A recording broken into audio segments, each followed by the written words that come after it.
नमस्कार मित्रांनो, स्वागत आहे आपल्या चॅनलमध्ये। आज आपण आलो आहोत सिंधुदुर्ग जिल्ह्यातील एका सुंदर अशा निसर्गाशी अतूट नातं असणारं गाव म्हणजे सावंतवाडी। इथूनच आपल्या प्रवासाची सुरुवात करायची आहे। सावंतवाडी पासून ते गाणगापूर पर्यंत हा जो प्रवास असणार आहे तो आंतरराज्य प्रवास असणार आहे, म्हणजे महाराष्ट्र ते कर्नाटक। आपल्याला जी सावंतवाडीवरून बस लागणार आहे दुपारी 1 वाजता। सावंतवाडी पासून गाणगापूरचे जे अंतर आहे जवळजवळ 600 किलोमीटर। दुपारच्या बरोबर 12 वाजलेले आहेत आणि वातावरण पाहू शकता, एकदम ढगाळ असं वातावरण आहे। थोडीफार हवा येते तरी पण या वातावरणामध्ये जबरदस्त उकडतंय। हा रूट गाणगापूर पर्यंत होतोय का नाही ते बघूया, कारण आपले 2 वर्षापूर्वीचे जे ब्लॉग होते ते इचलकरंजी गाणगापूर असा काहीतरी रूट होता। तो सोलापूरच्या अलीकडेच कुठे गाडीचा टायर वगैरे पंक्चर झाला, त्यामुळे तो पण ब्लॉग पूर्णच कंप्लीट झाला नाही। आता एक रिसेंटली ब्लॉग केला होता मी नगर गाणगापूर, तो पण आपण अक्कलकोट पर्यंत गेला। आता या वेळेस काय प्रॉब्लेम होणे माझी बात झाले की आपल्याला हा प्रवास पूर्ण गाणगापूर पर्यंत पोहोचवायचा आहे, संपूर्ण प्रवास। काय करायचं मित्रांनो सांगा, बघूया आता। मला वाटतं काही दिवस बंद करावं लागेल। खरं तर हा शेड्यूल कणकवली आगाराचा आहे। आता आपण कणकवली पासून चालू करूया। आता पुढचे जे स्टॉप येणार आहेत सावंतवाडी नंतर कुडाळ, कसाल आणि कणकवली। कणकवलीला बघूया गाडी किती वाजता पोहोचते। तिथूनच आपल्या प्रवासाची सुरुवात होणार आहे कणकवली गाणगापूर।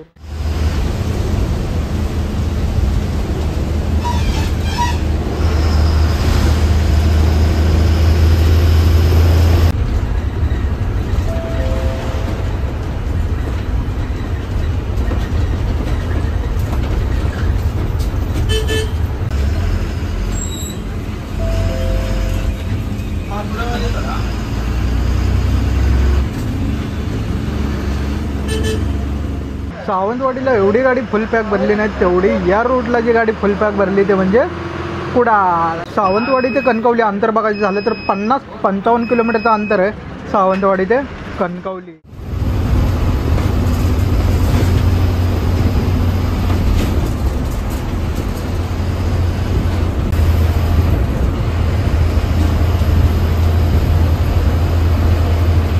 तर मित्रांनो आपण पोहोचलो कणकवली बस स्टँड बरोबर। या ठिकाणी 2:40 झाले। या ठिकाणी आपले ड्रायव्हर चेंज होणार आहेत आणि लोकल रोडला जे ड्रायव्हर होते सावंतवाडी पासून ते कणकवली पर्यंत, त्याच्यानंतर आता लांब पल्ल्याचे ड्रायव्हर येणार आहेत, ते पण शेवटपर्यंत म्हणजे गाणगापूर पर्यंत। गाडी डिझेल भरून गाडीचे फायनली क्रू चेंज झालेले आहेत। आता गाडी आली कणकवली बस स्टँड, पाहू शकता या ठिकाणी बरोबर आपली गाडी थांबलेली फलाट क्रमांक 4, जिथे पुणे कोल्हापूरला जाण्यासाठी बसेस लागतात। तर आपल्या गाडीचा मार्ग असणार आहे सावंतवाडी, कणकवली, कोल्हापूर, सांगली, मिरज, सांगोला, पंढरपूर, मोहोळ, सोलापूर, अक्कलकोट आणि गाणगापूर असा आपल्या गाडीचा मार्ग असणार आहे। तर आपल्याचे क्रू चेंज झालेले आहेत, ड्रायव्हर दादा आणि वाघ दादा तिथे तिकीट वगैरे काढतायत। बघूया आता या रोडवर कशा प्रकारे गाडीचा रूट चालतो, कशा प्रकारे ही गाडी रूट कव्हर करते ते आपण शेवटपर्यंत बघणार आहे। त्याआधी आपण स्वतः या प्रवासाचा अनुभव घेऊया। नाईट रात्रांनी चालणारी अशी एक गाडी मला गाणगापूरसाठी पाहिजे होती। एक गाडी होती स्वारगेटवरून गाणगापूर, दुसरी गाडी होती या आत्ता मला या गाडीबद्दल माहिती झालं, ही गाडी आत्ता नव्यानं चालू केलेली आहे। तुम्हाला जर हा प्रवास करायचा असेल तर मला वाटतं हा एकदम बेस्ट प्रवास असणार आहे। जर तुम्हाला या गाडीनं प्रवास करायचा असेल ना, तुम्ही उद्या सकाळ श्री क्षेत्र गाणगापूर इथे पोहोचू शकता आणि सकाळ सकाळ तुम्ही दर्शन घेऊ शकता। या मार्गावर 4 तीर्थक्षेत्र येणार आहेत। पहिला म्हणजे पंढरपूरचं श्री क्षेत्र विठ्ठल रुक्मिणी मंदिर, दुसरं म्हणजे सोलापूरचं आराध्य दैवत म्हणजे सिद्धेश्वर मंदिर, तिसरा जो येतो अक्कलकोटचा श्री स्वामी समर्थ महाराजांचं मंदिर आणि फायनल येतो तो श्री दत्तगुरू महाराजांचं मंदिर म्हणजेच गाणगापूर। एवढे 4 प्रसिद्ध मंदिर या रोडवर येतात। एकदम बेस्ट असा रूट आहे हा। कणकवली नंतर ज्या घाटातून आपली गाडी जाणार आहे तो घाट म्हणजे फोंडा घाट, बरोबर ना? फोंडा घाट। त्याआधी आपली गाडी राधानगरी बस स्टँडला जाईल, त्यानंतर आपण कोल्हापूर।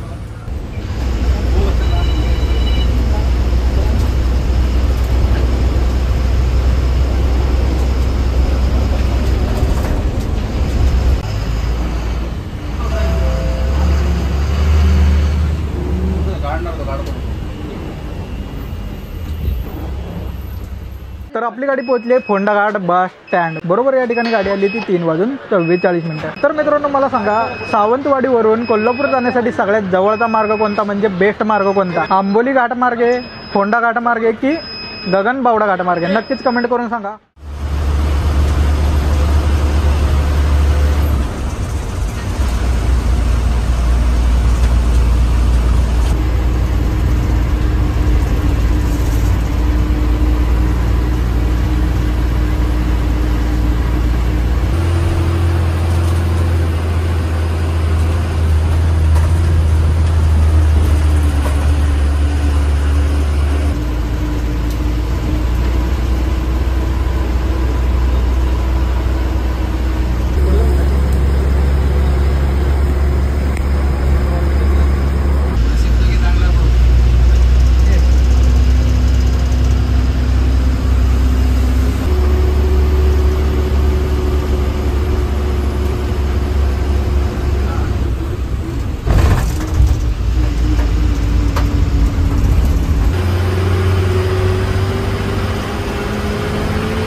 आता आपण पोहोचलो वन उपज तपासणी नाका दाजीपूर. तिथे आपली बस थांबलेली आहे आणि पुढे गाडी जात नाही का, तर पुढे मोठा ऍक्सिडेंट झाला आहे. रोड एकदम ब्लॉक झालेला आहे. इथे प्रवासी उतरत आहेत. आता इथूनच आपल्याला आता दुसऱ्या गाडीने जावं लागणार आहे. सावंतवाडीमध्ये प्रॉब्लेम आला, अजून आपल्याला इथे पण प्रॉब्लेम आला, पण रोड ब्लॉक आहे सध्या पुढे तरी. तर इथे आता गाडी किती वेळ थांबेल याचा काही भरोसा नाही. तोपर्यंत आपण चहाचा आस्वाद घेऊ. या गाडी थांबली तर चला. रस्ता थोडासा क्लिअर झालेला आहे, म्हणजे आपला जर्नी सफर होणार ते याच गाडीने. इथे थोडासा चहा आणि भजी घेतली होती. नाश्ता टाइम इथे थोडक्यात झाला म्हणायचं. तर आता तुम्हाला गाडीचा रोड बोर्ड दाखवतो, गाडी कोणत्या मार्गे जाणार आहे. तर डायरेक्ट सावंतवाडीचा बोर्ड आहे. सावंतवाडी, कोल्हापूर, पंढरपूर, सोलापूर, गाणगापूर, अक्कलकोट, गाणगापूर. छोटा मोठा ऍक्सिडेंट कसा झाला ते बघूया आधी. पावसाळा यायला अजून 1-2 महिना टाइम आहे. तवरच अवकाळी पाऊस पडतोय उन्हाळ्याच्या सीझनमध्ये. बघा काय हालत चालू आहे. हवामान एकदम चेंज झालेलं आहे. चेंज पुढे इथं ऍक्सिडेंट झालं. बघूया कसं.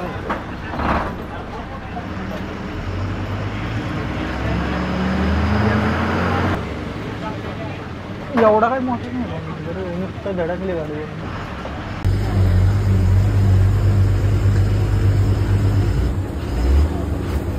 इकडे पहिल्यांदाच पडला असं पाऊस. आपल्या इकडे 6 आठवडा झालं पाऊस चालूच आहे पश्चिम महाराष्ट्रामध्ये.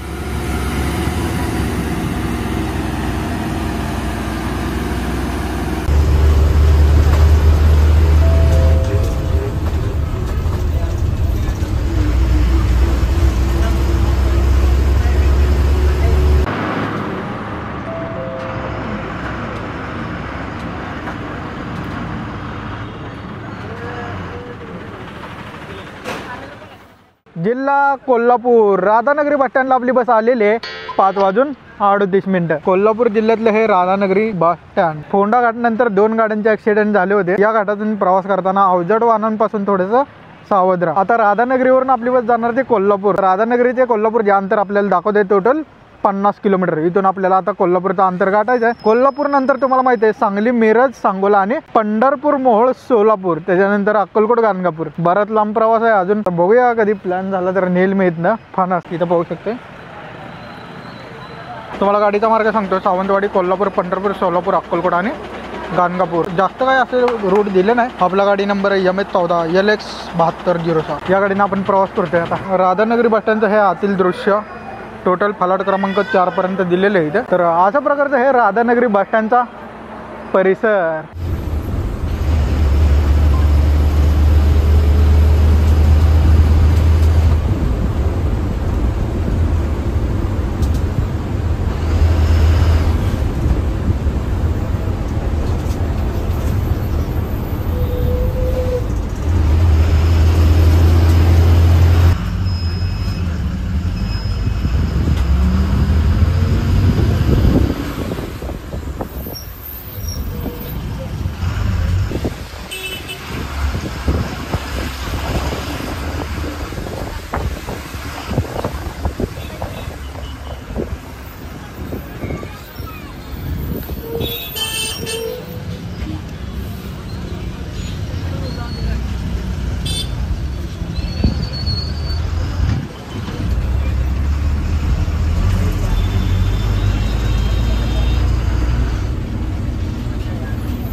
गाडी क्रमांक 1259 कोल्हापूर आजरा नागल लिंबाने दुसरा आजरा प्लॉट क्रमांक 11 वर 1259 कोल्हापूर आजरा नागल लिंबाने दुसरा आजरा प्लॉट क्रमांक 11. सावंतवाडीपासून 160 किलोमीटर अंतर गाठत 7 ते 7 तासांचा प्रवास आपण कंप्लीट केलेला आहे कोल्हापूर पर्यंत. या ठिकाणी आपली बस पोहोचलेली आहे 7:35. कोल्हापूरचं धार्मिक स्थळ बोलायचं विसरून गेलो ते म्हणजे ज्योतिबा मंदिर आणि महालक्ष्मी टेम्पल. या रूटवर गाडी कोल्हापूर पर्यंत तर फुल पॅक होते. आता कोल्हापूर नंतर बघूया किती गाडी फुल पॅक होते. ऑलरेडी 4-5 गाड्या गेलेल्या आहेत तिथून. पाहू शकता सेम रूटवर अंबेजोगाई पंढरपूरपर्यंत या सगळ्या लोकल गाड्या आहेत. मिरज सांगली वगैरे लोकल गाड्या लागतात इथे. आणि इथे कोल्हापूर कवठे महाकाळ गाडी आहे. कवठे महाकाळ हा गाडी 7:30च्या दरम्यान कोल्हापूर बसस्टँडला गर्दी पाहू शकता. तुफान गर्दी होती. आता इकडे मस्तपैकी पाणी मारतात. गाडीच्या काचा वगैरे एकदम क्लीन करतायत. कोल्हापूर अंबेजोगाई नंतर अजून एक गाडी या टायमिंगला लागलेली आहे कोल्हापूर माजलगाव. पाहू शकता गाडी कोणती आहे. माय स्टील बस आहे. बीड विभाग माजलगाव आगाराची बस आहे. कोल्हापूरमध्ये आपली जी बस थांबली आहे ती फलाट क्रमांक 5. पाहू शकता कोणत्या कोणत्या बसेस जातात. कोल्हापूर पंढरपूर परभणी लातूर बार्शी बीड माजलगाव जालना हिंगोली. आता कोल्हापूर नंतर आपली बस जाणार सांगली मिरज आणि सांगोला. सांगोला पोहोचायच्या आधी आपली गाडी जेवणासाठी थांबणार आहे ते म्हणजे नागज फाटा. गाडीमध्ये प्रवासी पाहू शकता तुम्ही. बऱ्यापैकी सीट गाडीमध्ये भरलेले आहेत आणि या ठिकाणाहून बऱ्याच अशा गाड्या गेलेल्या आहेत पंढरपूरच्या दिशेने. त्यामुळे एवढीच गाडी भरलेली आहे.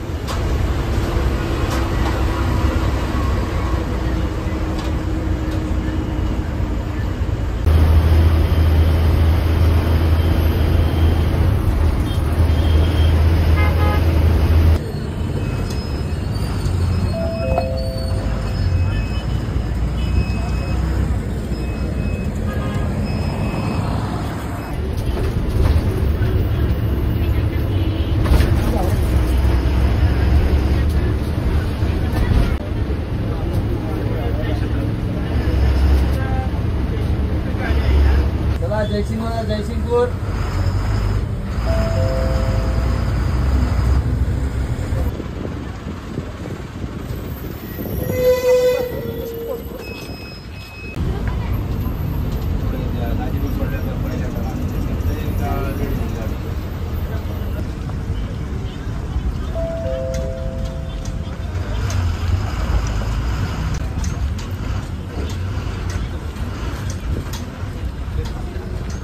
कोल्हापूरपासून जवळजवळ 50 किलोमीटर अंतर गाठत आपण पोहोचलोय Miraj bus stand. Bus stand तर नाही पण टेम्पररी बस स्टँड तर उभा केलेले आहे मिरजमध्ये.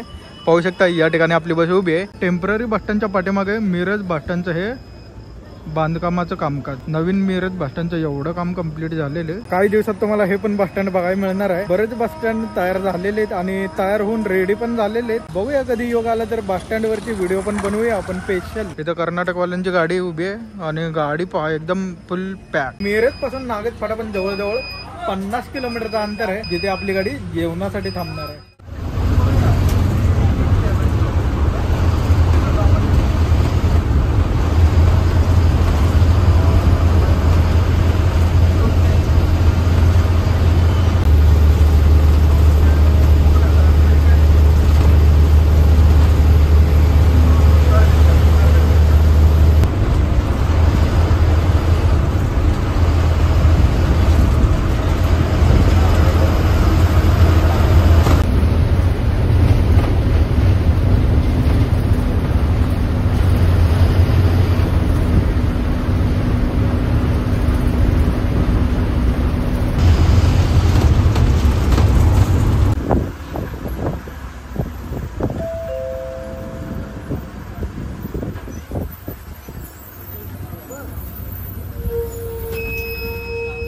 तर आता गाडी जेवणासाठी थांबलेले आहे नागज फाट्यापाशी हॉटेल सुनील ढाबा. बरोबर या ठिकाणी 10:22 झाले. कोल्हापूर नांदेड गाडी आहे. त्यानंतर आपली सावंतवाडी गाणगापूर गाडी. बऱ्याच गाड्या आलेल्या आहेत. आणि प्रवासी इथे आरामात बसलेले आहेत रोडच्या बाजूला. कोल्हापूर नांदेड या गाडीपेक्षा आपण सगळ्यात लॉंगेस्ट रूट केला होता उमरखेड कोल्हापूर. बघितला नसेल बघून घ्या, मस्त असा ब्लॉग तयार केलेला आहे. तर आता ही कोल्हापूरवरून नांदेड चालली गाडी 10:30च्या टायमिंगला. तर मित्रांनो जेवण वगैरे मस्तपैकी झालेलं आहे. ही गाडी लांब पल्लीची असल्यामुळे लोकल स्टॉप तर घेत नाही गाडी. जशी ही गाडी कोल्हापूरवरून हल्ली तसं डायरेक्ट हातकणंगले, जयसिंगपूर आणि मिरज. सांगलीला वगैरे गाडी जात नाही, कारण या गाडीला सांगलीमध्ये थांबा नाहीये. तुम्हाला जर पंढरपूर, सांगोला वगैरे मोठ्या मोठ्या स्टॉपला जायचं असेल तर ही गाडी बेस्ट राहणार आहे. का तर लोकल प्रवासी तर नाही, त्यामुळे तुमचा या गाडीमध्ये वेळ वाचणार आहे.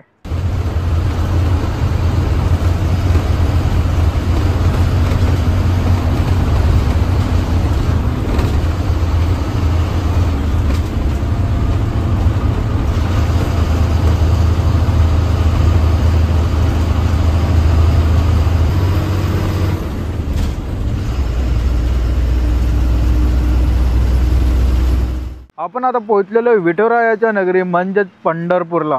बरोबर या ठिकाणी 12:44 झालेले आहेत. पंढरपूर बस स्टँडचा परिसर पाहा तुम्ही. इथे 12:44 दृश्य. पंढरपूर पासून जो फायनल स्टॉप राहिला आहे आपला टोटल 183 किलोमीटर. म्हणजे आपल्याला अजून 4-5 तासाचा जर्नी राहिलेला आहे. आता पंढरपूर नंतर आपण मोजके स्टॉप घेऊया. इथून डायरेक्ट मोहोळ, सोलापूर, सोलापूर नंतर अक्कलकोट आणि गाणगापूर असे आपले स्टॉप राहिलेले. पंढरपूर बस स्टँडला जी आपली बस थांबली आहे ती फलाट क्रमांक 10. पंढरपूर बस स्टँडचं हे निम्म्या रात्रीचे असे काही दृश्य तुम्हाला दिसून जाईल. तर गाड्या वगैरे अवेलेबल नसली की इथे मुक्काम वगैरे करतात. सध्या तर एकच गाडी आली पलीकडच्या साईडला.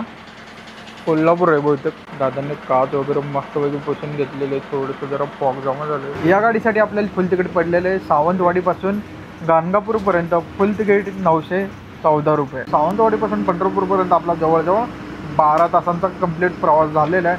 अजून आपल्याला इथून 4 ते 5 तासांचा कालावधी राहिलेला आहे इकडे गाणगापूर कव्हर करायला.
आता आपली बस पोहोचलेली आहे अक्कलकोट बस स्टँडला. बरोबर या ठिकाणी 3:10 झालेले आहेत. अजून आता आपल्याला गाणगापूर कव्हर करण्यासाठी 74 किलोमीटरचा अंतर अजून पार करायचा आहे. या रोडवरचे रोड म्हणाल ना एकदम मक्खन असा रोड आहे. सोलापूरच्या हद्दीतला जर्नी आता संपतोय पुढे. तिथून पुढची जी हद्द लागणार आहे ती कर्नाटक हद्द डायरेक्ट गाणगापूर पर्यंत. या रोडवरचे तुम्हाला टायमिंग सांगितलेलं आहे जेणेकरून तुम्हाला धार्मिक दर्शन घ्यायचं असेल, पंढरपूर असेल, सोलापूर असेल, अक्कलकोट असेल. अक्कलकोटला बरोबर 3च्या दरम्यान बस येते इथे. त्याच्यानंतर 5ला मंदिर उघडलं जातं इथे आणि त्याच्यामुळे तुम्हाला ते दर्शन बी मिळून जातं सकाळ सकाळी एकदम मस्तपैकी. या रोडवर जेवढे पण जिल्हे आलेले जिथून आपण प्रवासाला सुरुवात केली होती, सावंतवाडीतील सिंधुदुर्ग जिल्हा, कोल्हापूर, सांगली, सोलापूर, त्याच्यानंतर आता कर्नाटकमधील कलबुर्गी जिल्हा, असे टोटल 5 जिल्हे या रोडवर येतात. आणि या 5 जिल्ह्यातून गाडी जाते सावंतवाडी, गाणगापूर, गाणगापूर, सावंतवाडी.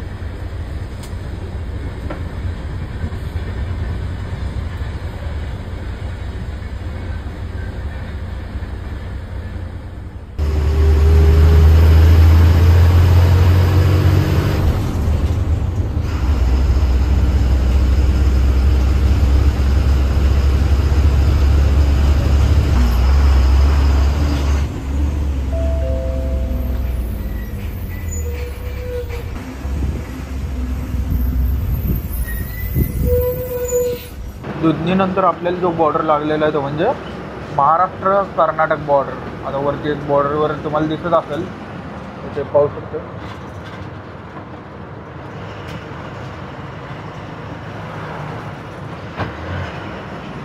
आत्ता आपण बरोबर कर्नाटकच्या हद्दीमध्ये प्रवेश केलेला आहे. इथून पुढचा जर्नी तुम्हाला कर्नाटकच्या हद्दीतला पाहायला मिळणार आहे. कर्नाटकमधील कलबुर्गी जिल्ह्यातला छोटासा प्रवास गाणगापूरपर्यंत.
तर फायनली मित्रांनो आपला हा रोड कव्हर झालेला आहे गाणगापूर पर्यंत. इथे आपली बस बरोबर पोहोचलेली आहे 4:52 बरोबर. इथे पहाटेचे 5 वाजत आलेत आणि पहाटे 5 वाजताचे दृश्य गाणगापूर बस स्टँड. आता इथून माझा दुसरा रूट करायचा प्लॅन आहे. जी गाडी पहाटेच्या दरम्यान लागते. तर बैल असेल मित्रांनो अशा पद्धतीने या गाडीचा रूट चालतो आणि हा जो रूट आहे तो कणकवली आगाराचा रूट आहे. तुम्हाला सांगितलं आता ही बस किती जिल्ह्यांमधून धावते. महाराष्ट्रातील 4 जिल्हे आणि कर्नाटक मधील 1 जिल्हा असे टोटल 5 जिल्ह्यांमधून ही बस धावते. सावंतवाडी गाणगापूर. तर मित्रांनो तुम्हाला कसा वाटला हा नाईट रात्रनी प्रवास नक्कीच कमेंट करून सांगा. आणि चला मित्रांनो हा ब्लॉग आपण इथे एंड करूया आणि भेटूया नवीन अशा मोठ्या लॉंग रूटवर. तोपर्यंत आपल्या चॅनलला सबस्क्राईब करा, लाईक करा आणि शेअर करा. भेटूया पुढच्या ब्लॉग मध्ये लवकरच. चला बाय.